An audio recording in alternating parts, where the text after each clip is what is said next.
Okay, good afternoon, and welcome to the Davies Use Case webinar being presented by Open Door Family Medical Center on improving colorectal cancer screening. This is a Davies Award-winning use case for the value of health IT. My name is Arnold Simmons. I'm the Manager of Quality and Patient Safety here at HIMSS. It's my pleasure to moderate this presentation.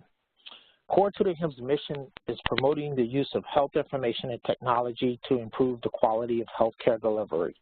HIMSS promotes and advocates the integration of clinical decision support and best practice guidance, access to clinical data to analyze progress, and information and technology enable patient safety tools for all healthcare organizations, clinicians, patients, and community members as vehicles for improving patient outcomes. The HIMSS Nicholas E. Davies Award of Excellence is the pinnacle of the HIMSS Value Recognition Program. The Davies Award recognizes outstanding achievement of organizations from around the world who have utilized health information and technology to improve patient outcomes and value. The Davies Award-winning use cases have been peer-reviewed to validate sustainable, improved patient and business outcomes resulting from health information and technology-enabled care delivery. So it's my pleasure to welcome our speaker for today's call, the Chief Medical Officer of Open Door, Dr. Darren Wu. Dr. Wu, I will turn the presentation over to you, and you can begin when you're ready. Great. Okay, thank you very much, Arnold. So my name is Dr. Darren Wu. I am the Chief Medical Officer for Open Door Family Medical Centers, a federally qualified health center based in New York State. I am a practicing family physician and involved in quite a bit of patient care still while also working on the administrative side of things. So today, I'll be talking about improving colorectal cancer screening in Open Door, and the process of talking about this internally came around many years ago. Open Door is always, at any point in time, engaged in numerous quality improvement projects, and the reason why colorectal cancer screening caught our attention years ago was when we started having data capabilities to look at the information and look at all the data that we were collecting on colorectal cancer screening. We simply didn't like what we saw. We had very low screening rates. This is years ago. Another reason to really focus on this is because it is such a prevalent and important healthcare wellness issue.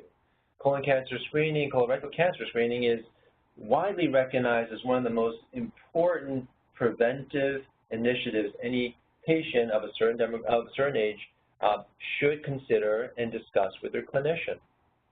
So in this talk, I'll be sharing how we in Open Door, our workflow around all our efforts to do better around colorectal cancer screening.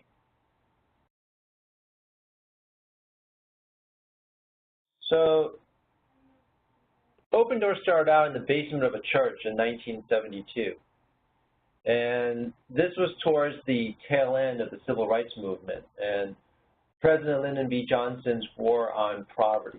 And that was done in the preceding decade.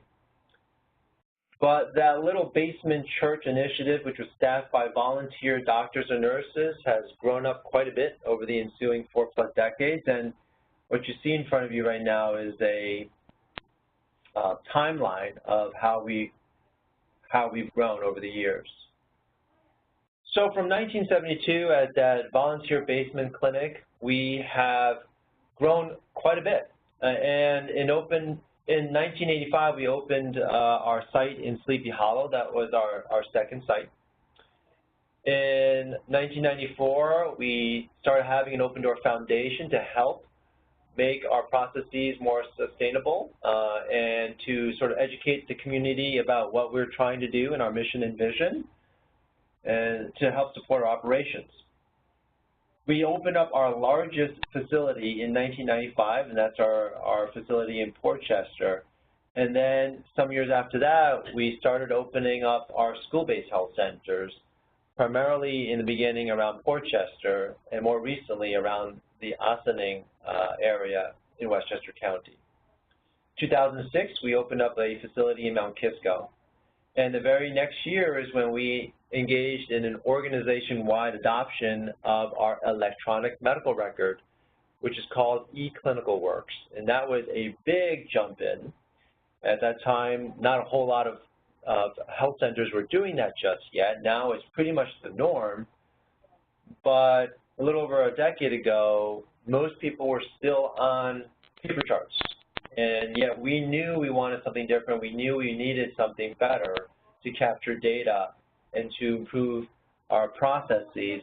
And so we invested in the EMR. In 2010, Open Door and two other FQHCs, federally qualified health centers, created another not-for-profit organization called HITCH, Hudson Information Technology for Community Health.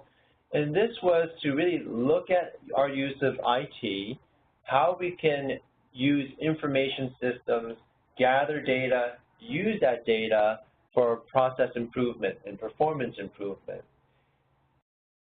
That organization, HITCH, has actually morphed over the years, and I'll talk about that a little bit more later on. In 2011, we started our family medicine residency program, and in subsequent years, we've had other residents come. So we now have family medicine, dental, pediatrics, and internal medicine residents through other partnerships. We opened a facility in Brewster in 2013, deployed a dental unit, a mobile one, in 2015. And 2016 was another very important information systems change in which we adopted a database program called Relevant. And that is helped our clinicians when it came to visualizing the data and understanding the data for their consumption as well as for their use when it came to managing their patient panels. And then we opened up our site in Mamaroneck just last year, and earlier this year we were able to move our fairly old and small Sleepy Hollow location to a brand new and gloriously well outfitted new facility just up the street.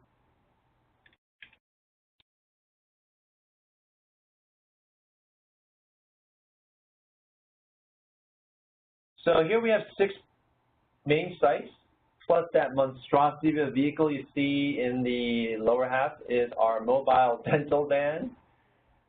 We also have an additional 7 school-based health centers. And then all of our sites follow the same themes when it comes to signage and things like banners and colors, because that's our brand. We want to have a coordinated and standardized appearance in how we look, how we come across to the communities in which we serve, and how we look to our own employees internally. We want a standardized brand.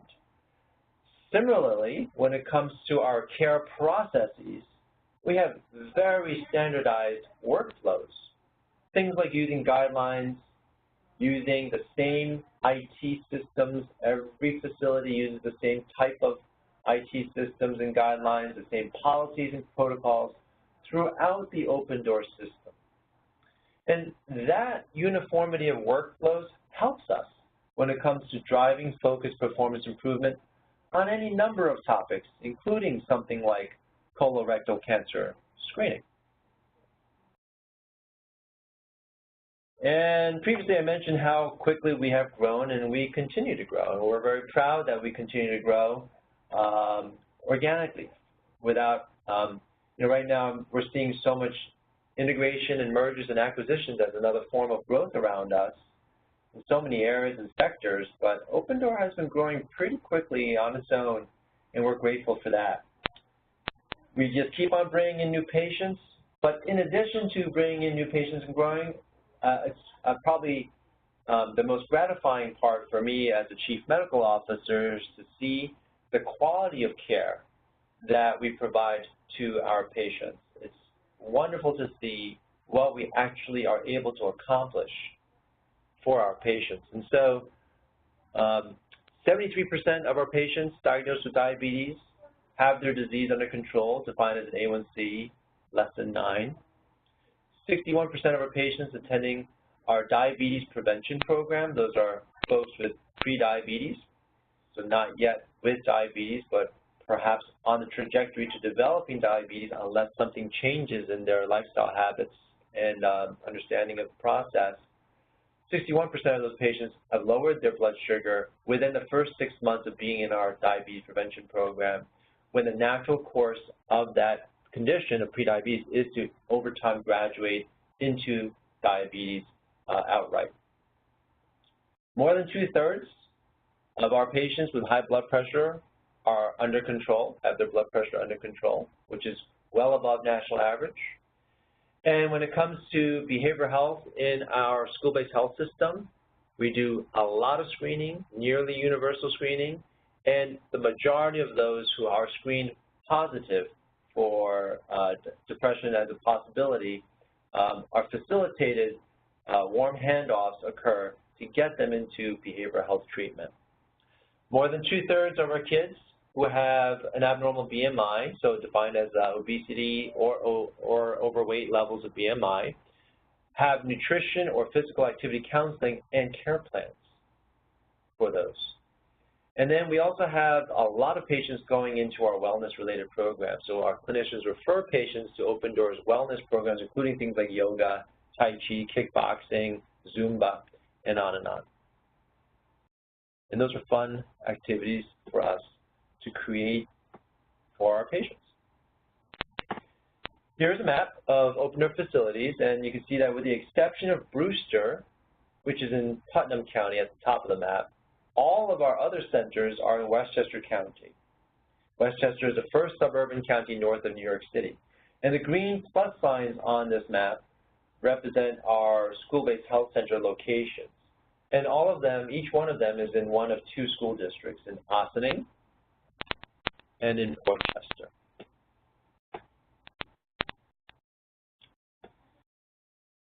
So this slide represents our patient age range and gender. And as one can see, like most community health centers, our patients represent the human lifespan. We have a fair number of newborns, a lot of young pediatric patients. And when it comes to our adult patient population, I think that the data that pops out here is that our adults tend to be younger adults. So the large graphs in the middle, the bars in the middle, that's young adults. Older adults are 50 to 64, and seniors are 65 and older. Only 3% of our patients are age 65 and over. And as is parallel across the whole country and probably around the whole planet, men left to their own devices, once they're no longer under the direct supervision of their mothers, they seem to drop off the healthcare landscape in pretty impressive numbers. That's why you see children, they're pretty much well-matched, male and female. As soon as they hit above 18, men seem to plateau, while women obviously are much better at getting preventive care and follow-up. And that's a national issue because men tend to show up sicker with health issues that have festered and built up over time, and that's a problem. So in front of you now is a depiction of our insurance coverage for Open Doors patients, and the striking data that pops out on this one is that a much larger percentage of our patients are uninsured, 44%, than one would assume is the state of affairs in most health centers or medical practices.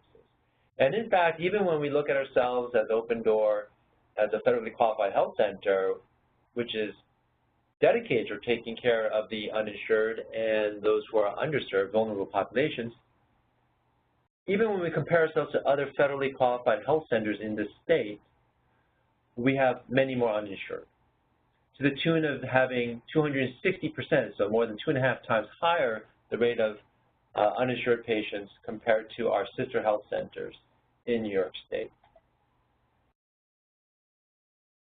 And that really sort of drives a lot of our behavior and a lot of our processes, because certainly when you're taking care of patients who have insurance, things sometimes move a little bit more smoothly, not always, but most of the time a little more smoothly than when you're trying to take care of things for the uninsured. It requires different capabilities and resources of outreach engagement, navigation, and advocacy, certainly, when you're taking care of the uninsured.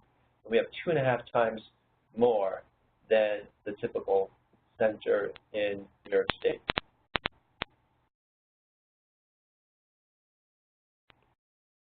So breaking down our scope of services in Open Door, we've got several main buckets of care. So we got medical, dental, behavioral health, vision, and enabling services. Within medical is also our family medicine, internal medicine, and pediatric residency programs, and the dental line certainly has our dental residency program. Behavioral health in the middle there is growing rapidly, sorely needed, certainly deserving of a large investment that we have been making in recent years, because increasingly we know that behavioral health problems permeate so much of the epidemics we have around suicide, violence, substance use, and the latest thing that we're all concerned about is opioid addiction and overdose.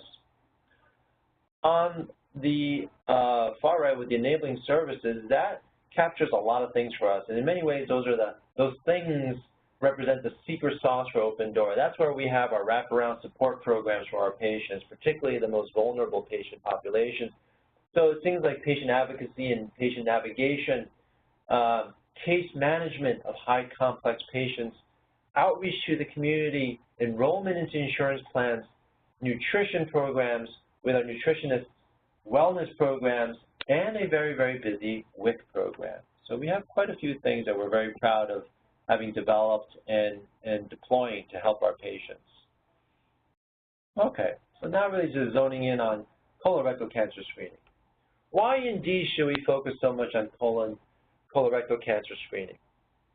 I think the data and the literature is pretty obvious on this, but certainly the public may not be all that aware of why we want to push so hard on this. First of all, colorectal cancer is exceedingly common. It's very common among men and women, so both genders, and it's actually the third most common cancer for men and women. And it contributes significantly to morbidity and mortality. It is, in fact, the third leading cause of cancer deaths. But besides being a widely prevalent problem, colon cancer, and a leading cause of cancer deaths, colorectal cancer screening lends itself as the perfect screening intervention because it is also one of those few diseases where early detection allows for much higher total cure rates. Completely different cure rates when found early, over 95% cure rate, versus late, less than 10% cure rate. So dramatic survivability differences depending on when we find that colon cancer. So it's a common issue, colorectal cancer, and one that is particularly amenable to having its mortality significantly altered by screening and detection. It's the perfect condition to screen for. That's what we all should try. So then, if it's that important to screen for colorectal cancer, why as a nation have we had such a hard time doing better at it? Well, I think for anyone who's in frontline care and trying to work with the patients and figuring out how to get that screening for them, we understand why it's hard. It is incredibly complicated. So the system that we have in healthcare is relatively fragmented. It's not always easy to get patients from one point to another. So if we're sending out to a GI doctor, a gastroenterologist, for example, it's not always easy to get a patient from point A to point B when resources are spread out. And depending on insurance acceptance and depending on uninsured status, that can play a major role in whether or not a patient is able to see a gastroenterologist. There are different guidelines in this country, unfortunately. So there isn't one off-the-shelf guideline that everyone in this country can use. Sometimes the guideline differences are subtle. Sometimes they're rather large. So, for example, one organization recently came out with started screening at 45, whereas most other organizations that create these guidelines have said continue screening at 50. That can be a point of confusion for both providers and patients alike. there is a confusing number of potential screening modalities, each with a myth or two associated with them, like colonoscopies, or fecal immunochemical test kits. Those are, the acronym for that is FIT kits. Or virtual colonoscopy, which is the CT colonography. There's also the flexible sigmoidoscopy, which is still hanging on to dear life as a screening modality option. Very few people actually talk about that anymore.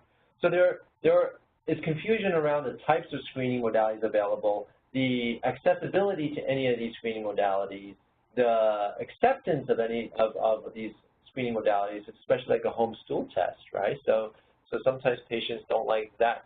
What goes behind entailing a home stool test. So, and then the complexity of who does the screening. If we are sending patients out to a gastroenterologist, assuming we can get the uninsured or the insurance plan type of things squared away, because that often is a point of confusion for all, will the patient actually go for that colonoscopy? If that colonoscopy is actually accomplished, will we ever get that report back? And sometimes those reports do get back to Open Door and other referring entities, and yet those reports could be scanned into an electronic database, into the EMR, in a manner that is not matched up in a structured method for our records and databases to be able to pull out and report on. So even when we do have those reports, if it was just benignly scanned in without some thought as to where that's scanned in and could it be matched in a structured manner, the clinician and the organization certainly may not even know that that was done well, and that would affect our numbers.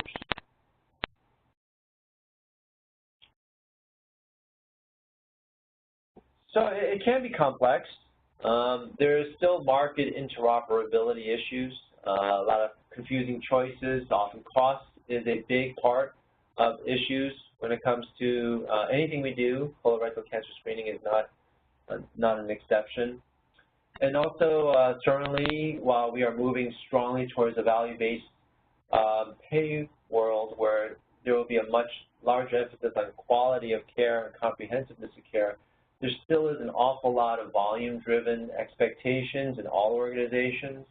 And so frequently, both clinician and patient are too time-strapped to actually talk about something that is not on their initial agenda for that day. Patient may want to talk about something that bothers him or her, or another concern, and not really want to talk about colon cancer screening. Whereas a clinician has many other factors that they want to work with on that patient for their own quality measures and their own quality reporting needs that they may be tripped up in making that recommendation about colon cancer if they're focusing on something else, such as a chronic disease management expectation. So a lot of internal factors, a lot of external factors. I think these are probably generalizable all around the world, but I think the American system that we do have for ourselves, that we've chosen for ourselves in this country, lends itself to be a little bit more susceptible to fragmentation and interoperability issues.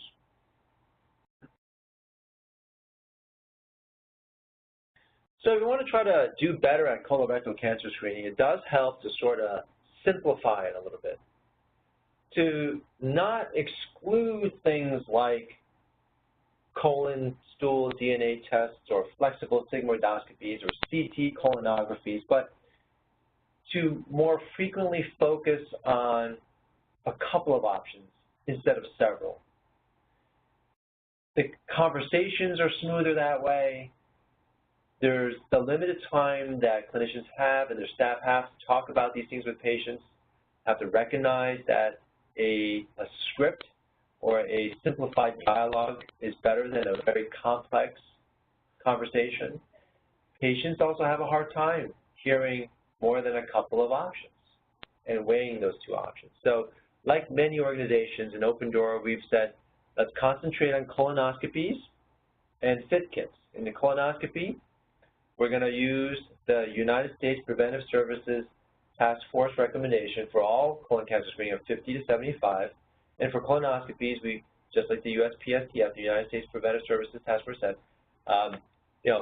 we'll count it as done if it's been done for another 10 years after the time that it was completed, unless there is a concern flagged by the endoscopist, the specialist who performed it. You can always recall the patient earlier. But in our records, it will suppress that colon cancer screening recommendation for 10 years. Now, if the patient opts for a FIT kit, then those results have to be in our records on an annual basis. This is an annual test, a home test. For both colonoscopies and FIT kits, we do not count it as a successful screen unless we have those reports in our electronic medical record attached in the correct way, meaning in a structured way, so that we can pick that data up and report on it. It's not good enough just to have it scanned in into some file in the EMR. It's not good enough for a clinician just to write that into the medical history or into a progress note. It must be matched up or mated in a way to a structured field that allows us to capture and report on that data.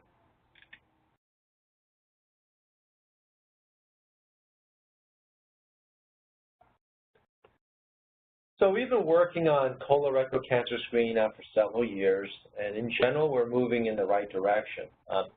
I have this slide in front of you now to make a different point, and that's bringing in the fact that we have such a high percentage of uninsured patients.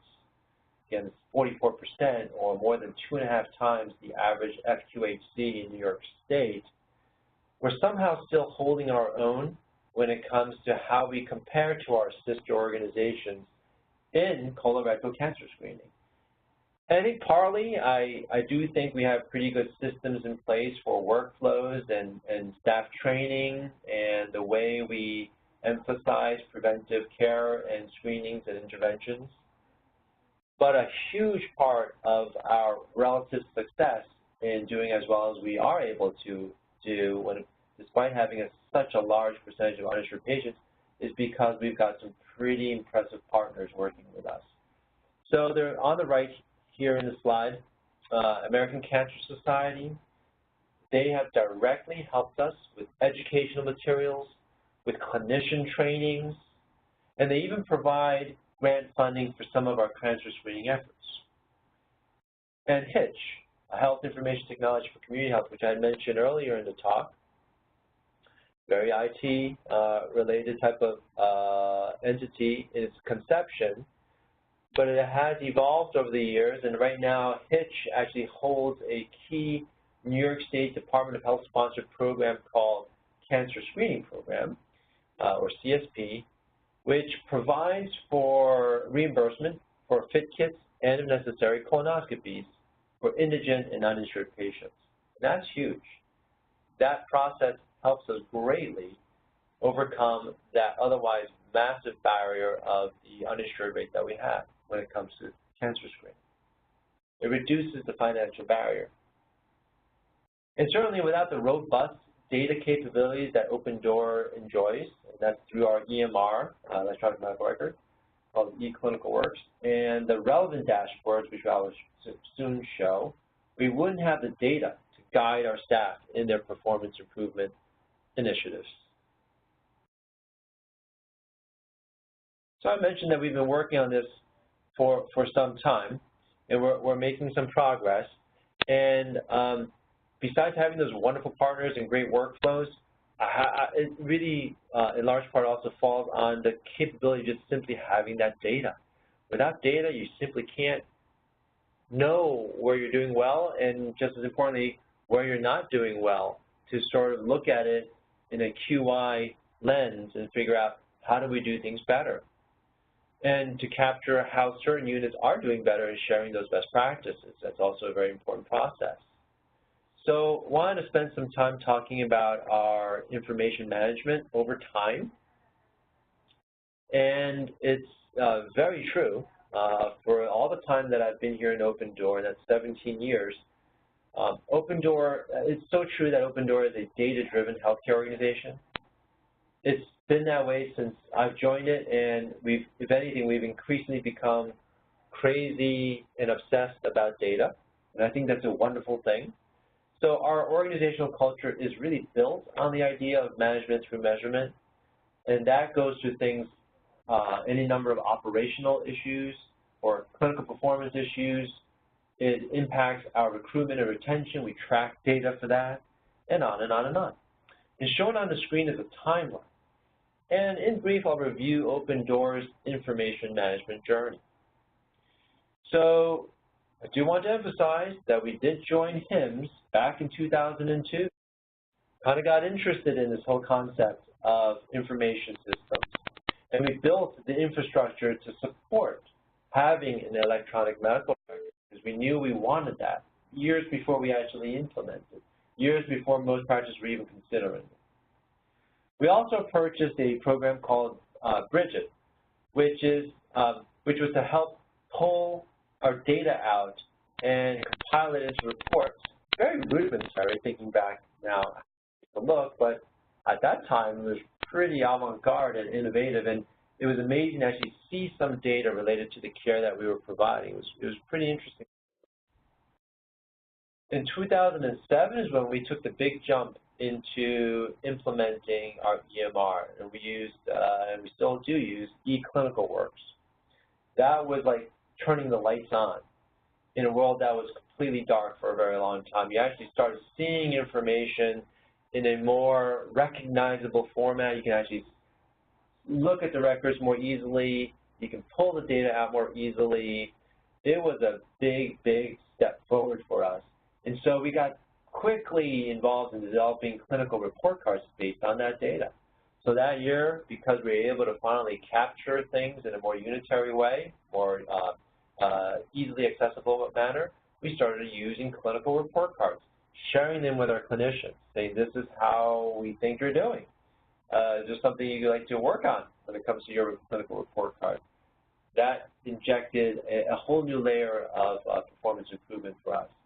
Helped us work on things important in a more transparent environment, like coding, to help us with reporting and disease monitoring. In 2011, the meaningful use specifications came out, and so the government's intention was exactly what was necessary at that time to encourage clinicians and facilities to not just use EMRs as an expensive electronic progress note, but to actually use them in a meaningful way so we can capture the data, use the data, share the data for improving patient outcomes. That was also the year that we were recognized as a Center of Excellence for Diabetes Care through NCQA.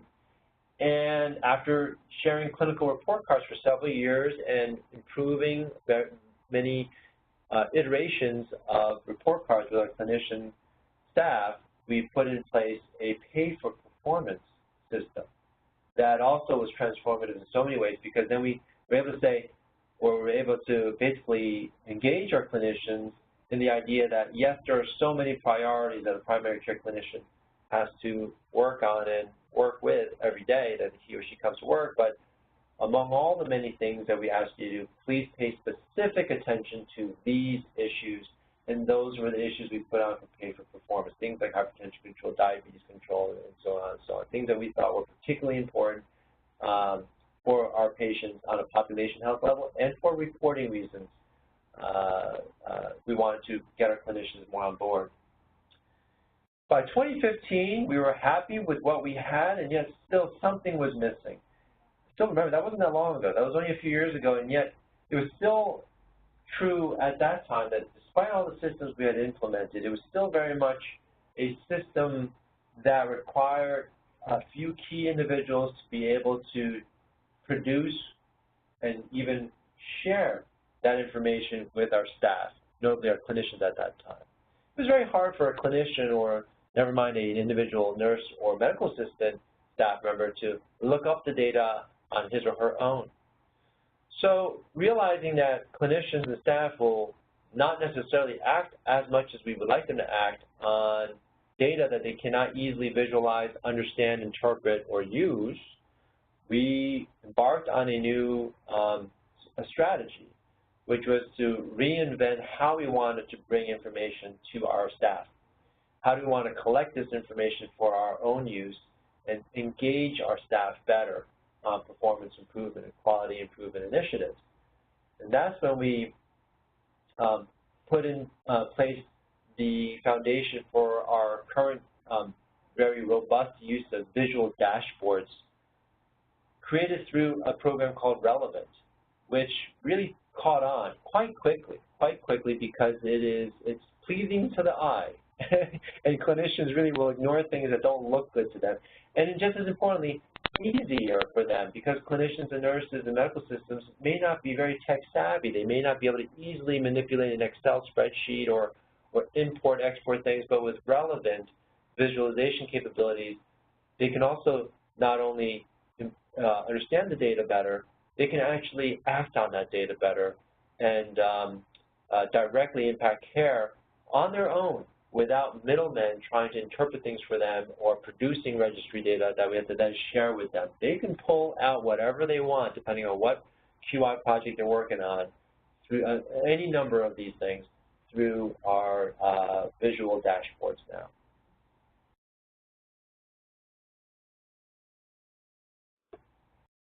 So I've said a lot of things that make it sound like we should be doing really wonderfully, and I'm quite happy that we have made progress, very nice progress. But the reality is we are still quite far from where we want to be. We are still chasing the Healthy People 2020 goal, which is 70% screened by the year 2020, as well as the 2018 pledge that we made, the National Colorectal Cancer Screening Table and the American Cancer Society. But we still have our work cut out for us. We certainly have not accomplished everything we want to accomplish with colorectal cancer screening. So here you see that we've had a nice increase for some time. We've plateaued a little bit. Pay for performance really helped us take off quite a bit when clinicians were focusing on that. And then visit planning, which I'll discuss a little bit more later, also helped us greatly. And the relevant dashboards, which were just introduced fairly recently. The top bar here, the top line, is the 80% pledge goal line, and then the blue line below that is the 70% goal line, which is Healthy People 2020's goal. And you can see here that Open Door is at about just around 60%. Now, what's important on this screen, which I'd like to share, is that depending on how many visits a patient has had with his or her primary caregiver or PCG, the more likely they are to have colon cancer screening. We actually see this same theme echo throughout all of our other quality measures. When a person sees his or her primary caregiver twice, the data is better than if they've seen him once. If a patient has seen his primary caregiver 3 times, then the data is going to be better than if they saw him twice or once. That is a powerful confirmation of the role of continuity of care, which I think is so important to emphasize in this day and age of very reactive, sort of just urgent care type of mentality that much of the American population and even the healthcare sector has embraced. Okay, switching gears to visit planning. I mentioned that just very briefly before on that run chart. And visit planning is the concept where we're trying to better organize our patients' health care to be a lot more proactive in preventive screens for various things, as well as doing better on chronic disease management. And so pre-visit planning allows you to sort of anticipate who's coming in. And in the process of a daily morning huddle, which includes a clinician and his or her nursing staff or medical assistant, primarily it's a medical assistant, those individuals who are the most basic core members of a care team do a daily morning huddle looking at visit planning reports, and you see an example on the right-hand side of this slide, to look at what are the care gaps in the patient's charts that we can pull out for those patients who are scheduled to come in today. And these care gaps are sucked out of our EMR. It doesn't require anyone to actually flip through an exhaustive chart review to summarize these things. Instead, it's pulled out because of all the structured elements, and from 20 patients' charts, for example, in a typical primary care clinician, there'll be 3 or 4 pages in fairly large print of what are the care gaps based on the patient's gender, age, whatever conditions, chronic diseases they have. These are basically care reminders or gaps in care alerts. And our staff are often the ones who ask first and engage on these care gaps. Secondarily, our clinicians come in and then act on those care gaps based on what the patient has already reviewed with a staff member, clarifying things or deciding on treatment plans for like a colorectal cancer screening. It's like, oh, see that you have your FIT kit here. You guys were discussing that before. Do you have any questions about that? Or the staff member may alert to the clinician, I was about to give a FIT kit, but then I think this patient might need a colonoscopy instead. Then the clinician can go in there and sort of dig deeper around the need for a colonoscopy referral as opposed to starting from scratch. So staff ask and clinicians act, and that's based on having these visit planning reports, pulling structured data elements out of our EMR, putting it into a summary that's legible, fairly brief, large print, easy, easy, easy. So much better than looking through an exhaustive chart review before the start of the day.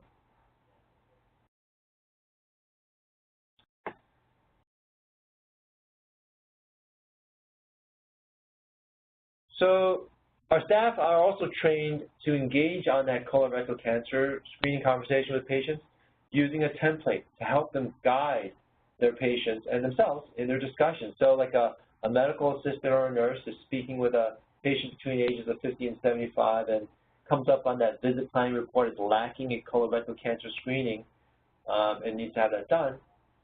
The staff member can talk to the patient about any concerning symptoms, including things like personal or family history of colon cancer, which would actually then influence the decision more towards colonoscopy as opposed to a at-home stool FIT kit.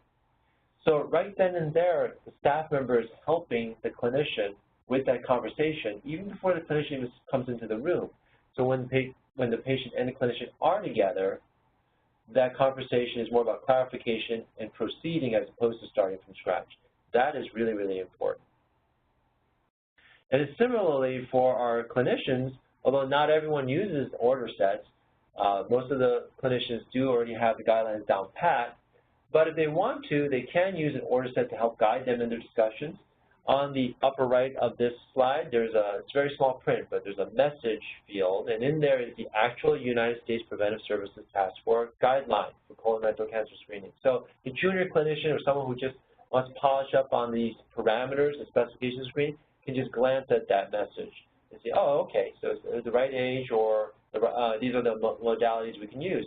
And to help them document into their note that they discuss colorectal cancer screening and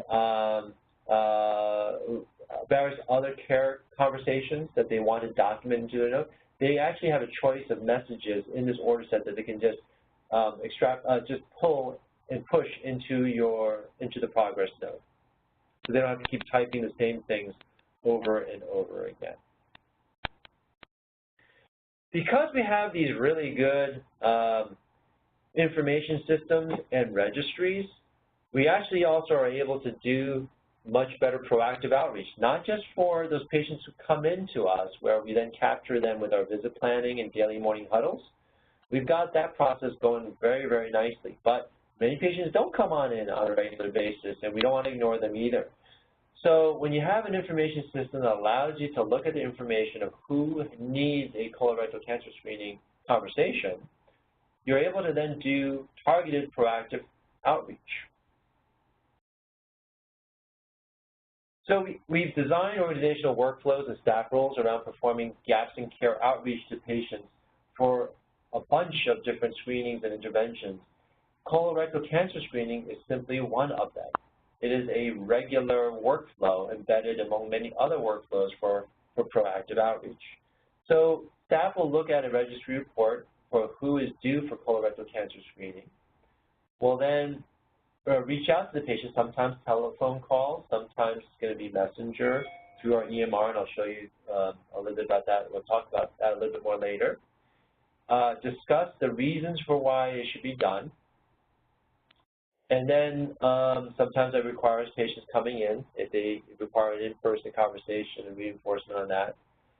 And then having that information loaded into our, retrieved and loaded into our EMR in a structured manner so that it populates the registry.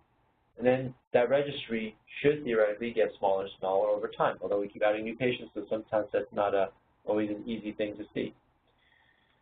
So by using information systems, our care team staff are often working towards that, closing the gap on colorectal cancer screening. And we can see how we're doing by a screenshot. This is a snapshot through the relevant database about the organization-wide performance in colorectal cancer screening. So just to kind of navigate or explain what we're seeing here, there is a denominator number, 4,947 patients. That is the denominator, meaning the patients who are of age for colorectal cancer screening, between the ages of 50 and 75. These are the patients who have come through our doors. Of these, the numerator, or 2,839, have had a completed FIT kit or a colonoscopy done with the actual report correctly scanned and matched in a structured manner in our electronic medical record. This slide also shows how we're doing in our 6 main sites, allowing us to concentrate on where we're not doing well, including sharing best practices from those sites that are doing particularly well with those comrades who are not doing as well. And then besides this overall organizational snapshot, we certainly have clinician-specific graphs that look very much like this, but it's tied to the individual clinician, so that each clinician can see how he or she is doing on this and many other measures that they want to look at. The power of the data. Now, this part is about getting clinicians to trust the data, because nothing sinks a PI project or a QI project more than having disengaged, cynical, or mistrustful clinicians, feeling that the numbers being shared with them aren't really theirs or are mistakes or errors. They're just not going to trust it. It takes a long time to get over that when they spot something. We've gone through our share of those moments in Open Door because we've invested so much in data. Inevitably, we sometimes have had to do a lot of the data validation processes. But when they do trust the data, my goodness, they become your partners on this because then they really want that data and they want to do better. So that is the big hump, to get them to trust that data. So data validation is super important. And also, when it comes to our pay-for-performance systems, and there is actual bonus dollars tied to clinical quality, clinicians have to feel like they're in the game or have an ability to affect change for their patients on their panel when there's a financial skin in the game. So we make sure that our pay-for-performance systems are structured in a way so that they're only accountable for the patients who are on their panel. The clinician has to be the actual PCP. And that patient has had to see the PCP clinician at least twice in the past 12 months. Maybe he or she has seen other clinicians within Open Door as well, but at least 2 visits have to have been with the PCP, because that's when we as an administration in Open Door feel comfortable saying, well, you've had 2 chances in the last 12 months face-to-face with this patient to work on whatever it is. Really, that simple set of parameters has taken so much of the resistance and blowback from our clinicians out, and they're totally fine with that. They're happy to work with their panels, knowing that they're only accountable for those patients on their panel, in which they're the PCP, and that they've had at least 2 face-to-face visits in the past year.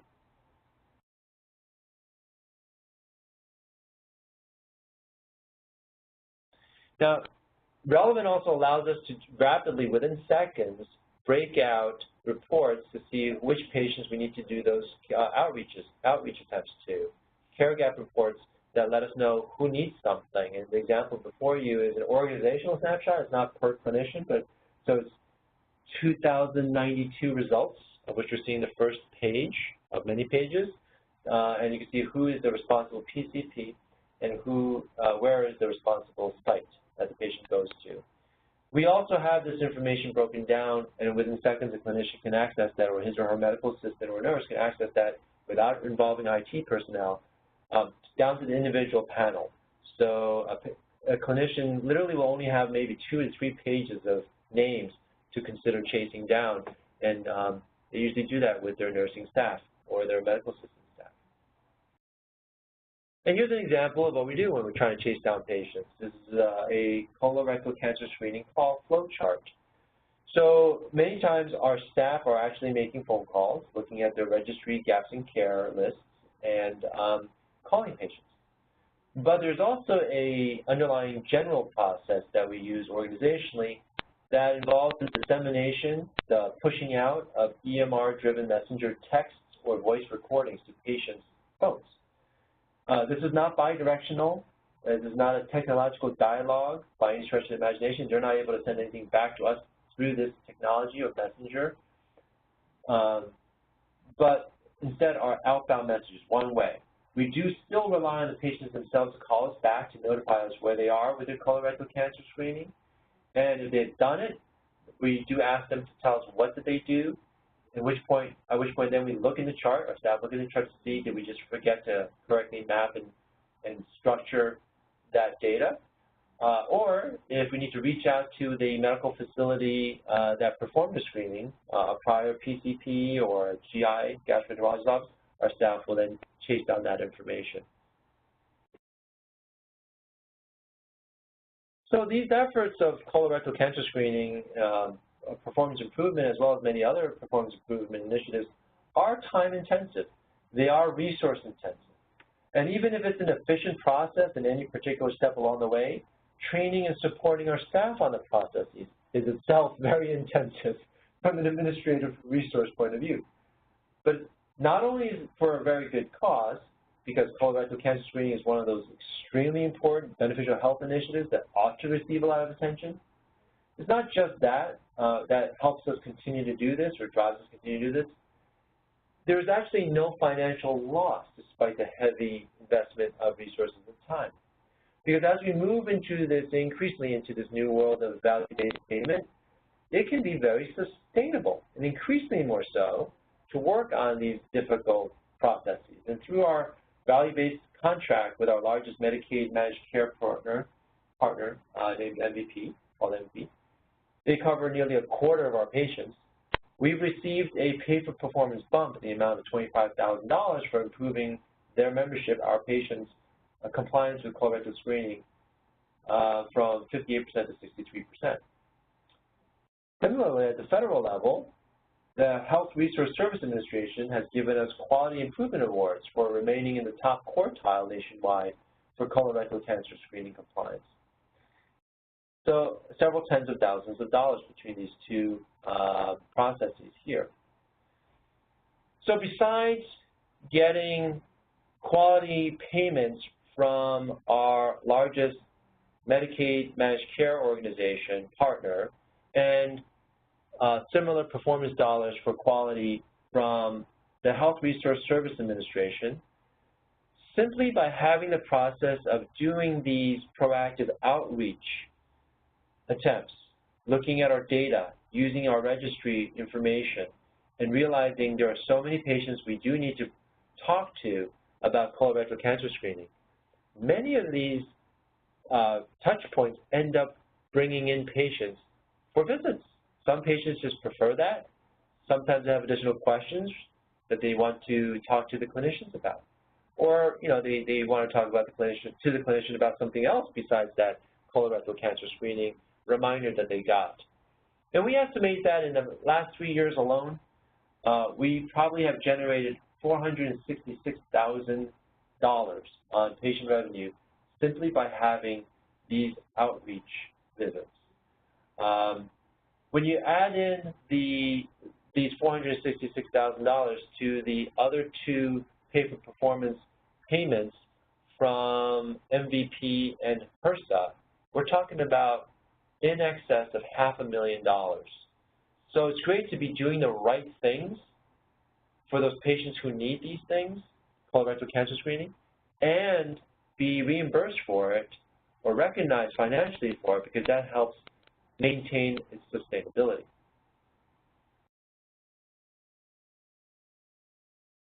And so we're at the close of the presentation, and I've touched upon a lot of material. And basically the summary is that it takes a culture of communication and dialogue. It takes strong data aggregation and presentation capabilities. It requires that investment in training. It requires a lot of meaningful external relationships to make this all work. So for us, that would be the American Cancer Society, our relationship with our EMR, eClinicalWorks, with Pitch, that maintains the cancer screening program through the New York State Department of Health, and many other partners to make this work out.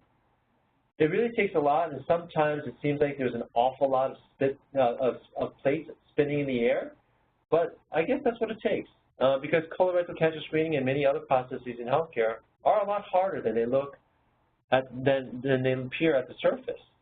The systems of interoperability have a ways to go. Care coordination has a ways to go between offices, between organizations. And certainly, I think even though we're shifting towards value-based reimbursement for care, there still is a heavy emphasis on throughput, predicated on volume and productivity, and I think that will always shortchange patient and clinician on the amount of time they have to talk about these things. And so we do have to train an array around the clinician, other staff, to have those conversations. And for the most part, I think in Open Doors experience over the last several years, for many processes, including for colorectal cancer screening, we've done fairly well.